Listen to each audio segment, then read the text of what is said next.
Merci d'être si nombreux. Et surtout, c'est la première fois que je vois un auditoire où il y a plein de jeunes. C'est vrai, parce que d'habitude, il n'y a que des vieux. D'habitude, c'est une rangée de têtes blanches ou des têtes dénudées. Et là, je suis très heureuse parce qu'il y a des femmes qui ont des petits bébés, il y en a qui se plaignent, qui sont en âge d'en avoir.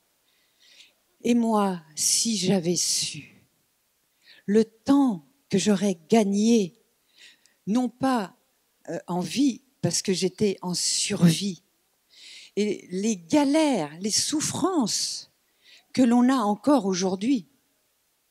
Je suis née l'hiver 56, c'est-à-dire que j'aurai 62 ans le 17 février 1956. Et 1956.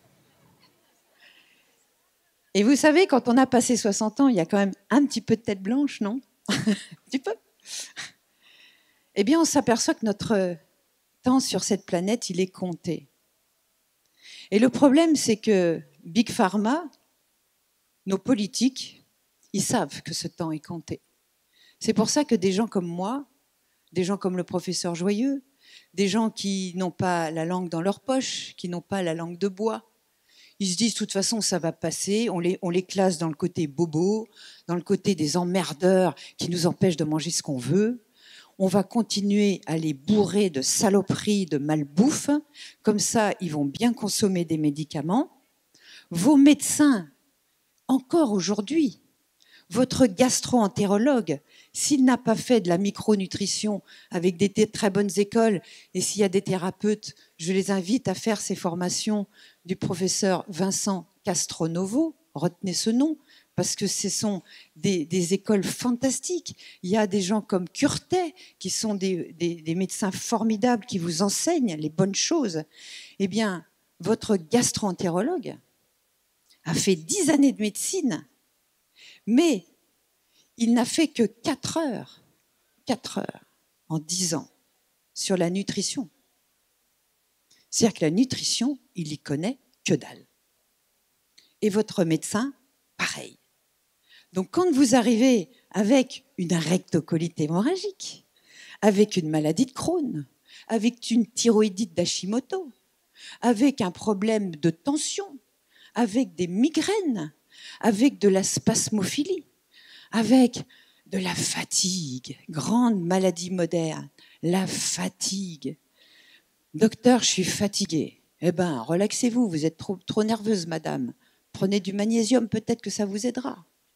Et puis, quand on est dépressif, oui, c'est dans la tête, on va vous bourrer de médicaments qui, on le sait aujourd'hui, ont plus un effet placebo qu'un réel effet. Alors qu'on le sait, que toute maladie commence dans l'intestin. D'accord? Je sais que ça va peut-être vous surprendre, mais toute maladie commence dans l'intestin. Et je vous ai amené mon magnifique personnage, parce que je ne peux pas encore venir avec un cadavre et le découper devant vous. Donc, j'ai pris du plastique, hein, je suis désolée. Parce que je vais beaucoup vous parler de ce qui se passe à l'intérieur de vous. Car depuis des millions d'années, l'être humain, il a dû faire face à des prédateurs extérieurs, mais aussi à des prédateurs intérieurs.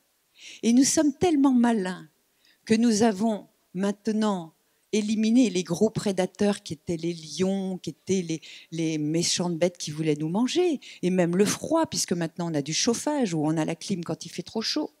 Donc on a su éliminer les prédateurs extérieurs, entre guillemets.